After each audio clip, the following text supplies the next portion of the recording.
சிவகங்கை மாவட்டம் அஜித்குமாரை போலீஸ் அடிக்கிற வீடியோ வெளியா இருந்தது, எல்லாரும் பார்த்துருப்பீங்க. ஹார்ட் அட்டாக்ல இறந்துட்டாருன்னு சொன்னவரை இப்படி அடிச்சிருக்காங்க. எப்படி ஹார்ட் அட்டாக்ல இறந்துருப்பாரு அப்படின்ற ஐயமும் ஏற்படுது.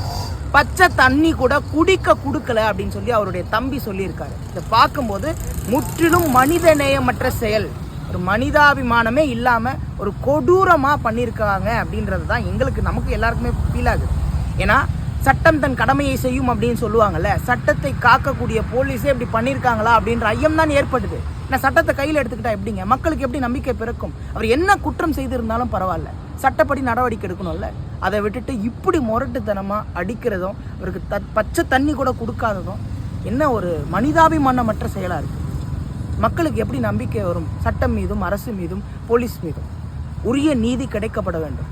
அப்போ தான் மக்களுக்கு நம்பிக்கை பிறக்கும். இனி ஒரு முறை இந்த மாதிரி மனிதநேயமற்ற செயல் நடக்காமல் இருக்க வேண்டும்.